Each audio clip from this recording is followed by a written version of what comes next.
하나님의 말씀은 매이지 아니하니라 라는 제목으로 말씀 나누도록 하겠습니다. 여러분들이 음악의 조예가 좀 깊으신 분들은 아실 텐데요, 짧은 생애 동안 수많은 아름다움을 남긴 음악 시인이었던 프란츠 슈베르트라는 작곡가, 오스트리아 출신의 작곡가를 아실 겁니다. 이분이 보니까 31살에 일찍 생을 마감하셨다고 합니다.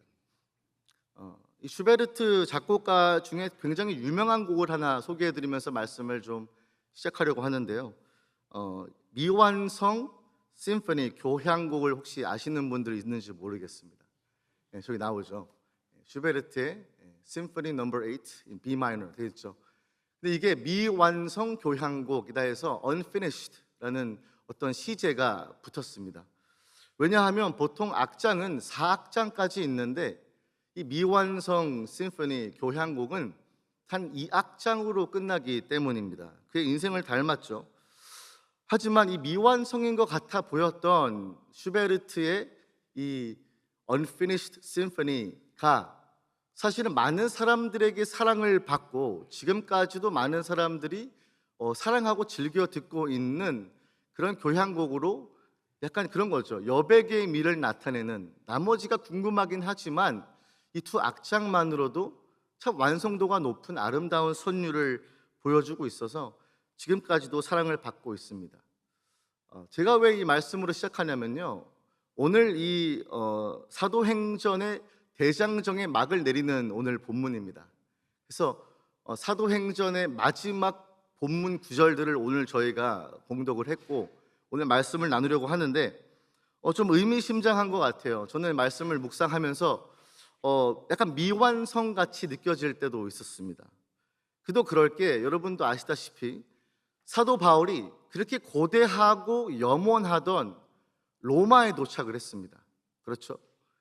로마에 드디어 도착을 했는데 얼마나 많은 일들이 있었습니까? 그 사이에 다사다난하고 우여곡절 끝에 로마에 도착한 사도 바울의 이야기가 정말 궁금할 법도 한데, 사실 28장에 들어서면서 단 몇 구절로 사도 바울의 행적을 누가는 기록하고 마치 미완성인 것처럼 마무리하게 되는 것을 보게 됩니다.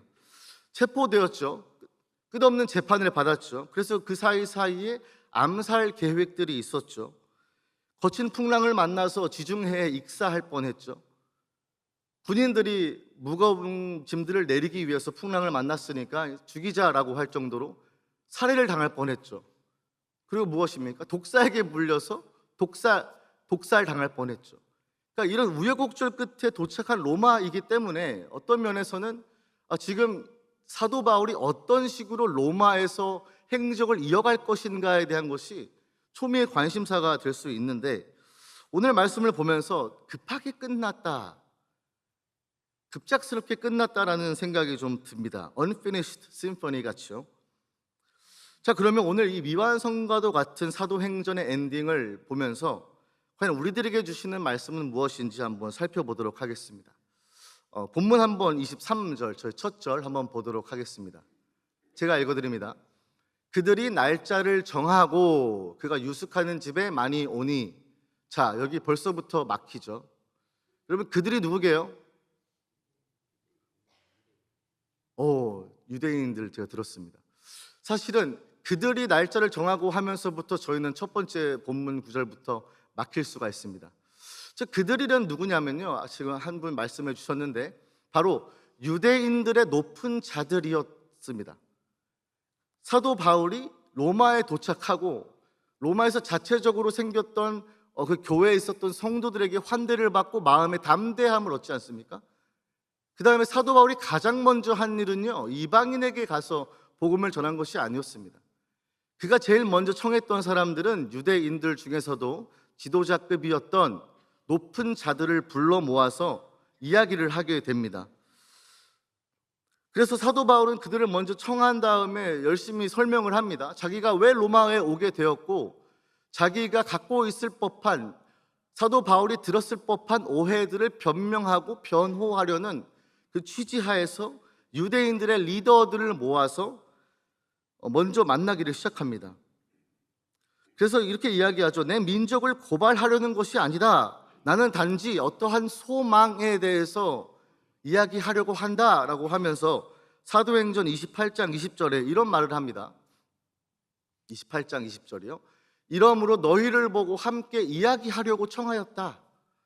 이스라엘의 소망으로 말미암아 내가 이 쇠사슬에 매인 바 되었다라고 하고 있습니다. 사도 바울이 말하는 게 뭐냐면 유대인들의 지도자들을 불러놓고 하는 말이 나는 단지 이스라엘이 갖고 있는 소망을 전하기 위해서 지금 쇠사슬에 묶여 있는 죄인의 모습을 하고 있다라고 얘기를 하고 있는 것이죠.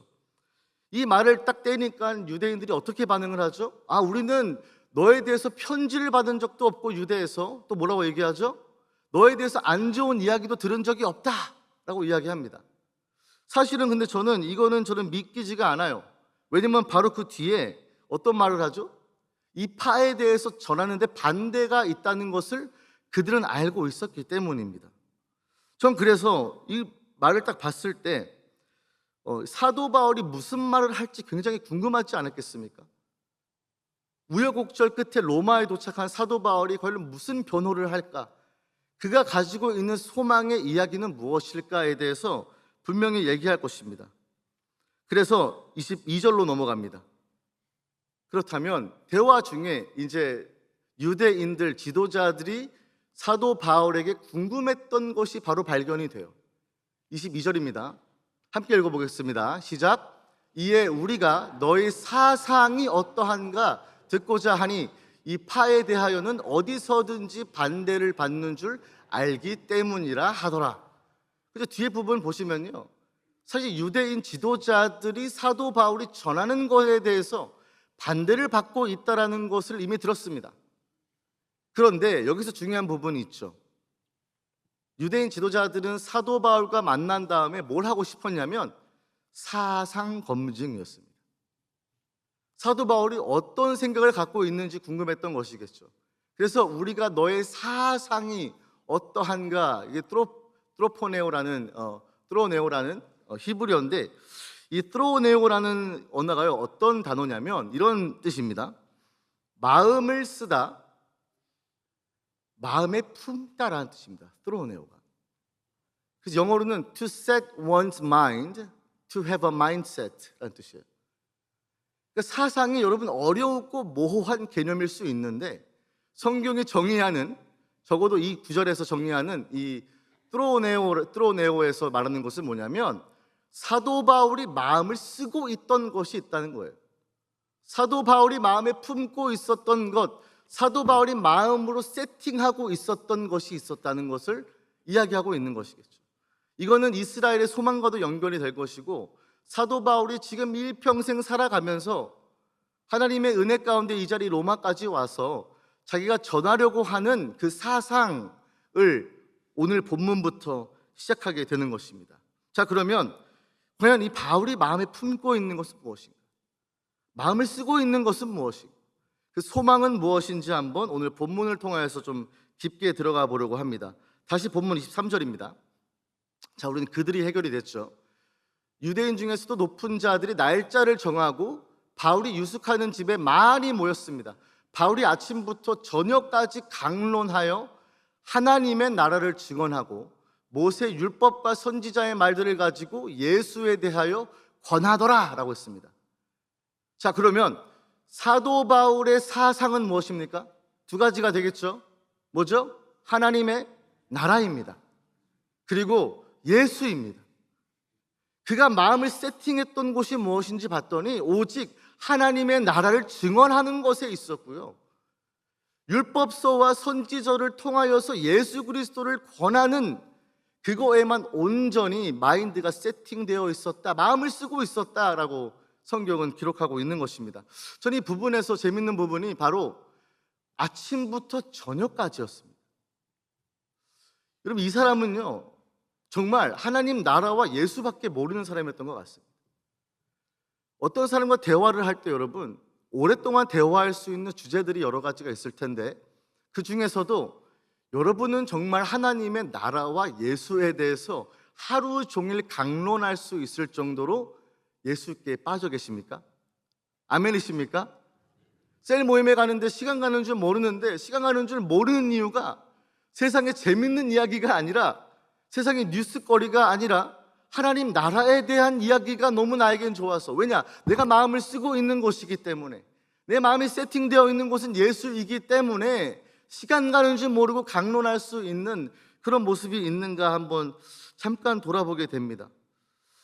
소통 전문가이자 강연을 많이 하시는 김창옥이라는 분이 계십니다. 이렇게 좀 부리부리하신 분이에요. 아시나요? 예. 이 김창옥이라는 분이 강연을 하시면서 한 일화를 얘기하시더라고요. 근데 말을 떼시면서 하는 말이 뭐냐면, 사람이 참 희한하대요. 사람은 참 희한해. 그래서 하시는 말이, 누군가 이야기를 하는데 그대로 받지 않는 사람들의 모습을 보면서 참 희한하다라고 하는 거예요. 그래서 하나의 예를 들었는데, 그 예가 뭐였냐면, 한날은 식당에 갔대요. 큰 고깃집 식당이었으니까 시끌벅적했겠죠. 근데 그날 자기가 우리 작은 누님과 함께 식당에 갔는데, 식사를 하고 있는데 띵동 이렇게 됐다는 거예요. 띵동. 그래서 거기 일하시는 분이, 예 손님 이렇게 됐대요. 띵동. 예 손님. 근데 여러분, 거기 그때 이 김창옥 씨의 막내 누님이 뭐라고 했냐면, 예수님? 여기 크리스천이 하는 가게? 라고 했다는 것입니다. 그래서 김창옥 씨가 하는 말이 뭐냐면 이런 거예요. 그분이, 막내 누님이 목사의 와이프였대요. 이게 사모님이었다는 것이죠. 여러분, 사모님은 매일같이 뭘 묵상하겠습니까? 말씀 묵상하고 예수님 묵상하지 않겠습니까? 여러분, 그러니까 내 마음이 세팅되어 있고 내 마음을 두고 있고 쓰고 있는 것에 나의 존재와 나의 언행이 묻어나오기 시작한다는 것입니다. 사람은 희한하다는 거예요. 여러분, 누구를 만나든지 예수의 향기가 나는지, 예수의 냄새가 나는지 바로 알 수 있습니다. 삶에 여러분 여러 가지 어려움이 닥치죠. 띵동 합니다. 불청객도 있을 수 있습니다. 띵동 띵동 할 때마다 예수님이 돼야 되는데, 그게 아니라 나의 어떤 죄성이 나올 때가 많지 않습니까? 그런데 사도 바울은 뭘 했냐면 예수님만 나왔다는 거예요. 띵동 하는데 예수님만 나오고요, 아침과 저녁으로 하나님의 나라를 증언하는 일을 했다는 것입니다. 이렇게 예수님에게만 세팅되었던 사도 바울이 있었던가 하면, 사도 바울이 유대인들과 많이 모여서 있는 가운데 하나님의 나라와 예수를 권했습니다. 하루 종일 권했습니다. 하지만 어떤 반응이 나왔죠? 사도행전의 패턴처럼 누구는 믿었고 누구는 믿지 아니하였다라고 기록을 합니다. 오늘 본문 24절에서 25절 말씀입니다. 오늘 본문 24절, 25절. 사도 바울이 열심히 하루 종일 강론하고 증언하고 전하고 권했는데, 그 말을 믿는 사람도 있고 믿지 아니하는 사람도 있었다라고 합니다. 서로 맞지 아니하여서 흩어질 때, 떠나갈 때 바울이 여기서 회심의 한마디를 던지죠. 바울이 한 말로 이르되, 성령이 선지자 이사야를 통하여 너희 조상들에게 말씀하신 것이 옳도다라고 합니다. 열심히 복음을 전했습니다. 열심히 호소를 했습니다. 내가 지금 죽을지언정 로마까지 와서 온 이유는 여러분들에게 복음을 전하기 위함이다라는 것을 명확하게 했습니다. 자기의 사상을 낱낱이 알렸습니다. 하지만 복음은 그렇듯이 중립은 없습니다. 복음이 전해지는 곳에는 믿는 자가 있는가 하면 믿지 않는 자들도 생기기 마련입니다. 아마 사도행전의 흐름과 맥락과 어떤 문맥을 봤을 때는 믿지 않는 자가 더 많았을 것입니다. 많은 사람들이, 유대인들, 그 지도자들이 모여서 복음을 들었겠지만, 예수에 들어서 권했겠지만, 많은 사람들은 나는 믿지 못하겠다 하며 돌아갔을 것입니다. 저는 이런 궁금증이 생깁니다. 어째서 하나님의 나라와 예수를 선포하는데 그들은 믿지 않았을 것일까? 사도 바울은 온통 하나님의 나라와 예수의 마음이 세팅되어 있고 설정되어 있었는데, 어떤 사람들은 이것을 듣고 나는 맞지 않다 하고 떠나게 되었을까? 오늘 본문 26절과 27절에 나와 있습니다. 어떤 상태였기 때문에 그런가? 함께 읽어보겠습니다. 시작. 일러스되 이 백성에게 가서 말하기를 너희가 듣기는 들어도 도무지 깨닫지 못하여 보기는 보아도 도무지 알지 못하는도다. 이 백성들의 마음이 우둔하여져서 그 귀로는 둔하게 듣고 그 눈은 감았으니 이는 눈으로 보고 귀로 듣고 마음으로 깨달아 돌아오면 내가 고쳐줄까 함이라 하였으니. 아멘. 어떤 상황이었습니까? 그들에게도 마음이 있었다고 합니다. 그들에게도 마음이 어느 한 곳에 세팅되어 있었다고 하는 것이겠죠. 그런데 이 백성에서 말했는데 듣기는 듣는데 깨닫지를 못하는 것입니다. 보기는 보는데 알지 못하는 것입니다. 이 말은 아이러니가 있겠습니까? 그래서 그 이유를 보니까 이사야 말을 인용해서 사도 바울은 이렇게 경고를 합니다. 백성들의 마음이 우둔하여져서 그렇다라고 성경은 말하고 있습니다. 이게 파쿠노라는 뜻인데요. 이 파쿠노라는 뜻이요, 어떤 의미냐면 이런 것이죠. 두껍게 하다, 살찌게 하다라는 뜻입니다. To make thick, to fatten 이라는 뜻이죠. fatten. 그러니까 마음에 두껍게 할 수 없을 수밖에 어떤 곳에 한 곳에 세팅되어 설정되어 있었다는 것을 우리는 보게 되죠. 살찌게 되어 있는 모습을 보게 되죠. 저는 목회하고 특별히 예사람 청년들을 섬기면서 이런 질문들을 많이 받습니다. 목사님, 저는요 믿어지지가 않습니다. 그래요. 저는 근데 알고 있습니다. 믿어지지 않는 것이 아니라 믿기 싫은 것입니다. 나의 우둔한 마음이, 살쪄 있는 나의 마음이 그 빛을 보지 못하는 것입니다. 하나님의 말씀은 살아있고 활력이 있다 그랬는데, 양날의 나의 선검 어떤 검보다 예리하다 그랬는데 닿지가 않는 것이죠. 이상하지 않습니까? 복음의 길은요 영생의 길인 줄 믿습니다. 하나님 나라를 가는 길인 줄 믿습니다.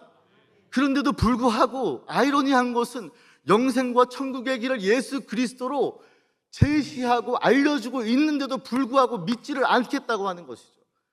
얼마나 기가 막힐 노릇입니까? 죽어가는 사람에게 이렇게 하면 너 살 수 있다 라고 이야기하지만 나는 괜찮다, 나는 없어도 살 수 있다, 나는 우둔한 마음이 잡혀 있는 것이죠. 왜요? 마음이 두껍기 때문입니다. 마음에 살이 쪘기 때문입니다.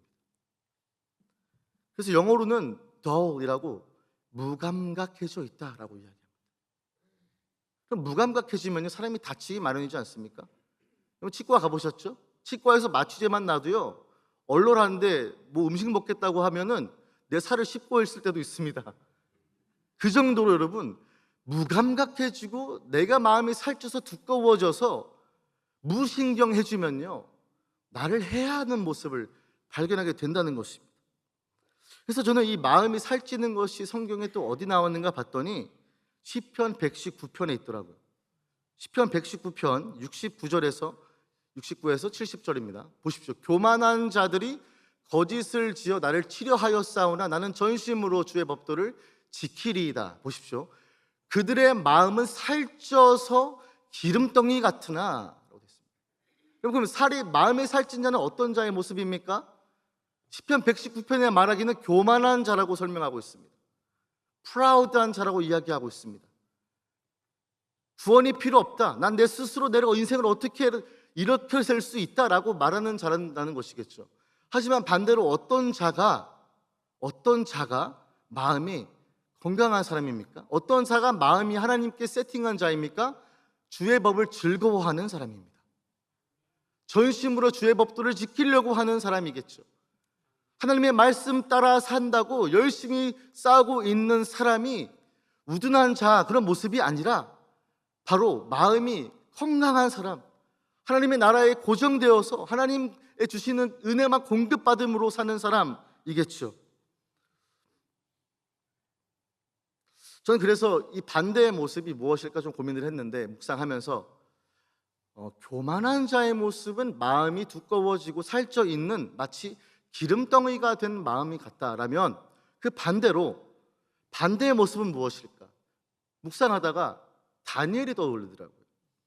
다니엘은 마음이 어떻다고 합니까? 민첩했다고 합니다.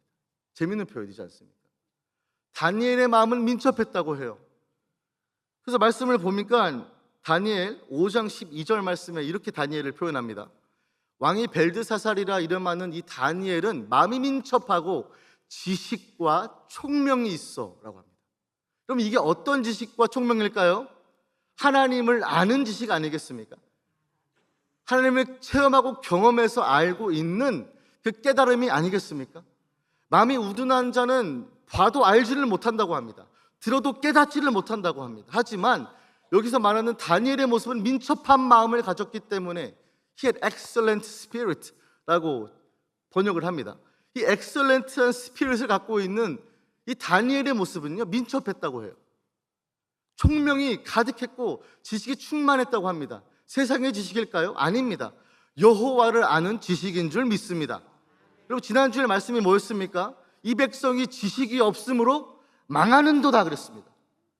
지식이 없어 지식을 버렸기 때문에 나 너희를 버린다라고 말했습니다. 지식은요, 어떤 나의 마음의 사상을 얘기하는 거 아니겠습니까? 내가 세팅한 곳입니다. 내 마음을 쓰고 있는 곳입니다. 내 마인드셋이 정확하게 고정되어 있는 곳이 바로 내가 마음을 쓰고 지식을 받고 총명함으로 매일마다 이 고상한 지식으로 채워지고 있는 것이 바로 우리 그리스도인의 모습이 아니겠습니까? 여러분, 어렸을 때 이런 말 들어보셨죠? 먹으면 다 키로 간다. 희대의 사기극이었죠. 어렸을 때는요, 먹으면 다 키로 간다고 많이 이야기하면서 많이 먹어 그러지 않습니까? 그래서 많이 먹었는데 위로 안 크고 옆으로 커지는 그런 불상사를 많이들 경험했을 것입니다. 저는 이걸 보면서 그런 생각이 들어요. 물론 어렸을 때 마치 태신자, 초신자 때는 뭘 먹어도 영적인 자양분이 되어서 내가 신앙이 성숙해지고 성장하는 것처럼 느껴져요. 근데 여러분, 나이도요, 어느 정도 차면요, 성장판이 닫힙니다. 성장판이 닫히게 되면서 여러분, 골고루 먹어야 합니다. 그래서 모든 먹는 것들이 나의 성장을 돕는 것이 아니라 잘못된 곳에 이렇게 붙기 시작합니다. 그럼 마음이 살찐 자, 그런 모습 아니겠습니까? 하나님 나라와 예수의 나의 사상이 고정되어 있는 사람이 아니라 세상과 나의 욕심과 나의 욕망에 사로잡혀 있는 자들이 기름덩이 같은 마음을 갖고 있는 사람들은요, 뭘 먹든지 잘못된 곳에 붙기 시작하지 않습니까? 전 그래서 그런 생각이 들어요. 신앙에 점점 연륜이 쌓여가면서 먹는 것의 문제가 아니라 무엇을 먹지 말아야 되는가의 문제가 아닌가 싶은 것입니다. 그럼 그렇지 않습니까? 신앙이 깊어질수록요, 모든 것을 먹고 섭취한다고 해서 성장하지 않습니다. 골고루 먹어야 하고요, 때로는 먹지 말아야 할 것들을 걸리고 먹지 않는 것이 자기의 마음과 건강을 유지하는 비결이 아니겠습니까? 저 오늘 말씀을 묵상하면서 그런 생각이 들더라고요. 우리가 지금 문제가 있다면 못 먹어서가 아니라 잘못된 것을 먹고 있지는 않을까? 신앙생활을 하면서 20년, 30년, 40년 해오면서 나의 영적인 나의 마음은 어떤 것이 붙어있게 되고 있는 것인가? 라는 생각이 들더라고요. 여러분의 사상은 오직 예수 그리스도 하나님 나라이십니까? 아니면 세상에 주는 달콤함, 부와 명예, 그냥 잘 되는 거, 좋은 집 마련하는 거, 이런 것에만 마음이 붙어있지는 않습니까? 오늘 본문에 저희가 말씀드렸던 이 백성들의 마음이 우둔하였다라는 이 단어가요, 사실 파생된 단어가 있습니다. 바로 페그눔이라는 단어예요. 페그눔. 페그가 한국말로 뭐죠? 페그? 말뚝이지 않습니까? 말뚝. 그래서 이 우둔하다라는 말이 파생된 단어를 봤더니 페그눔이라는 단어인데 무슨 뜻이냐면 고정시키다라는 뜻입니다. 고정시키다. 말뚝을 박는 거예요.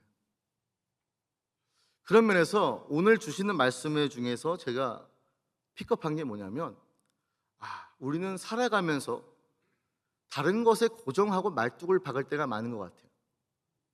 그래서 거기서 주는 먹지 말아야 할 것들을 먹으면서 내 마음이 우둔해져서 봐도 알지 못하고 들어도 깨닫지 못하는 그런 우둔한 마음으로, 그래서 신앙의 연륜은 깊어져 가지만 잘못된 곳에 내가 프라우드해지고 있는 거죠.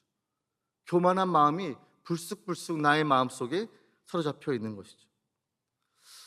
저는 말씀을 좀 마무리하면서 오늘 이 말뚝, 고정시키다라는 이 주제랑 오늘 사도행전의 말씀을 좀 겹쳐서 보게 되었습니다. 그럼 인생을 살다 보면 마치 미완성 같을 때가 있습니다. 그렇죠? 그래서 내가 열심히 살고는 있지만 뭔가 완성되지 않은 이악장 같은 인생처럼 느껴질 때도 있습니다. 여러분, 사도 바울도 그런 모습이 아니었겠습니까? 예수를 전하려고 하고 하루 종일 강론하고 하나님의 나라를 위해서 증언하고 예수를 권했는데도 불구하고 사람들이 떠나갑니다. 심지어 복음을 전한다고 하지만 많이 매맞았죠. 죽을 뻔했죠. 여러 번의 고비를 넘겨서 로마에 도착을 했습니다. 하지만 현실은요, 똑같았습니다. 유대인들 지도자들을 모아놓고 열심히 말씀을 전했지만 그의 인생은요, 마치 미완성인 것처럼 느껴졌습니다. 하지만 여러분, 사도 바울의 모습을 보면요, 마지막 구절, 오늘 본문 30절과 31절에 사도 바울이 그럼에도 불구하고 그의 마음을 하나님에게 세팅했다는 것을 보게 됩니다. 함께 읽어보겠습니다. 시작.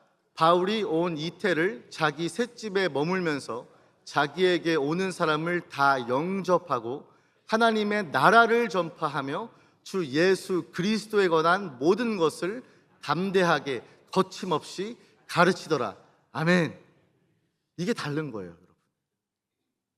사도 바울이요, 마음을 쓰고 마음에 고정시키고 말뚝을 박았던 것은 내가 어떤 이야기를 할 때 사람의 반응이 아니라 사람들이 나를 어떤 식으로 봐줄까, 내 말이 통할까, 이런 근심이 아니었습니다. 그는요, 오는 모든 사람들을 다 영접했다고 합니다. 여러분, 띵동 띵동 할 때 모든 사람들이 다 반가운 손님이었겠습니까? 만 2년 동안 가택 구금에 있는 사도 바울을 찾아오는 모든 사람들이 과연 순수한 의도로 복음을 듣고 믿으려고 했던 사람이겠습니까? 아니었을 것입니다. 억하심정으로 죽일 듯한 모습으로 오는 사람도 있었을 것이고요, 그저 쟁론을 좋아하는 사람이 왔을 수도 있을 것이고요, 네가 나를 어떤 이성적으로 설득해라, 이런 식으로 되게 그런 자세로 오는 사람들도 있었을 것입니다. 하지만 뭐라고 합니까? 사도 바울은 다 영접했다고 합니다. 영접은요, 웰컴이라는 뜻이에요. 다 환대했대요. 모든 사람이 와서 자기가 하는 몫은 뭡니까? 오직 하나님의 나라를 증언하고 율법서와 선지서를 통하여서 예수 그리스도를 권하는 것이 나의 마음에 온통 세팅되어 있었기 때문에 이 결과나 사람들의 반응과 어떤 사람들이 오는 것은 그에게 전혀 중요하지가 않았다는 것입니다.